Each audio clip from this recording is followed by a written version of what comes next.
I'm calling an audible. I'm going to put you guys on the spot. The offensive line conversation earlier kind of... Red 42! Red 42! There it is. Omaha! Omaha! Instead of what we're going to do, tell me the position group for both Mississippi State and Ole Miss that you are the most confident in and also the least confident in. So the position group for Mississippi State and Ole Miss, let's exclude quarterback, because quarterback, especially with Ole Miss with the returning three-year starter, is kind of a free space. If you're good at quarterback, well, that's always the answer. So position group. That you unless you don't have one. Unless you don't have one. And Mississippi State's got an experienced transfer as well. Let's get rid of the quarterbacks. Position group that you are most confident in and least confident in entering this season. And for State, it may sound a little odd because it's a bunch of new faces, but they have talent at wide receiver.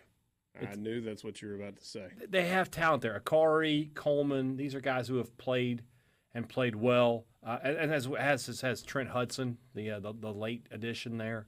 And I mean, if your fourth or fifth guy is Jaden Walley, a guy who's put up good numbers in the past, I mean, I feel pretty good about them.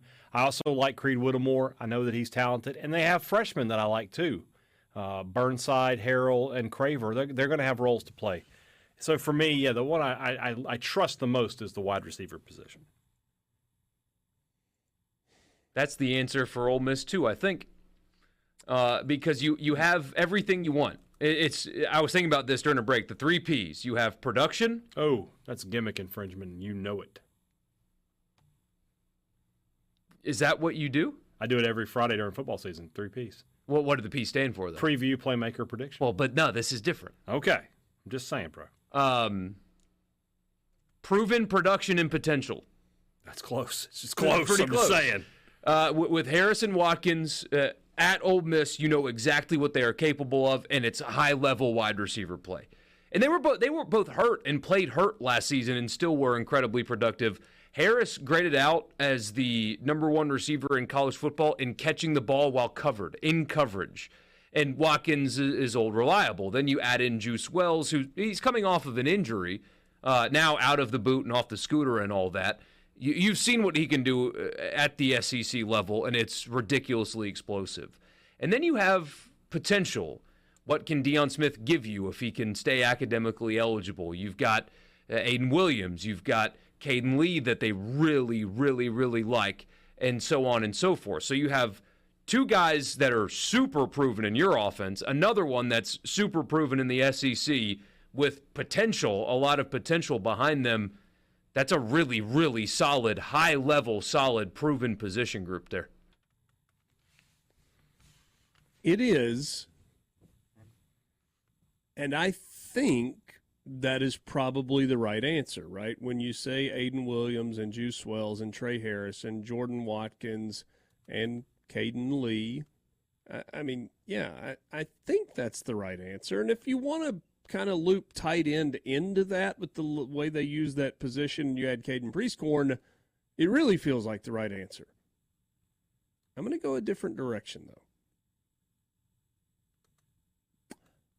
I'm going to say defensive line. I hope that this is not wishful thinking. But when you talk about Walter Nolan, Xavier Harris, who had, they were really, really pleased with in the spring, J.J. Pegues, Akilo Stone, who had some moments last year, DeSanto Rollins, who had some moments, the addition of Princely Uman-Mielen, Centarian Perkins, who, interestingly enough, Ole Miss has moved to defensive end on its roster, Jared Ivey, and then the freshman additions of Cam Franklin and Cameron Beavers and Jamarius Brown. Now, I don't look for a ton out of those guys as true freshmen on the defensive line in the SEC. Maybe one of the 3 of them kind of pops and is able to really give you something. if I was guessing, I would guess Cam Franklin physically. He's a little light still at 6'6", 265. But, man, I don't know, that's not that light for defensive end. It's really not anymore. That's pretty good if you're talking about speed off the edge. And you agreed with the wide receiver selection for State, right? You seemed pretty lockstep in that? Yeah. Yeah, I mean, because where else would you go? Yeah. Like, there's not a position group on the defensive side for Mississippi State where you're like, yep, that's the group that I'm most confident in. And I took quarterback from you. You eliminated quarterback. They're unproven at running back.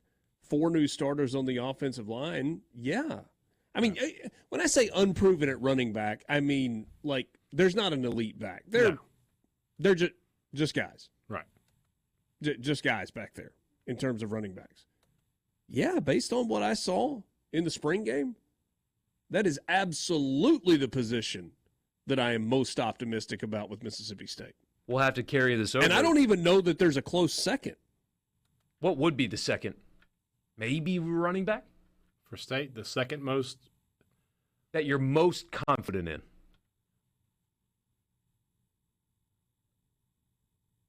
Linebacker. It's a good one. I like Blanton. Purvis has played. And Lewis that's has played. after. Hey, Dad, that's after losing 250 tackles from that position from a year ago. 250,000 tackles, correct, yes. I'm not talking about career tackles. I'm talking about from last year. season. Yeah. But still, I like that's a good group. Yeah. You had to think for a while on that. I did. I thought about quarterback for just a second. I mean, you do have the returning freshman all-SEC quarterback. So, yeah. Oh, what a world.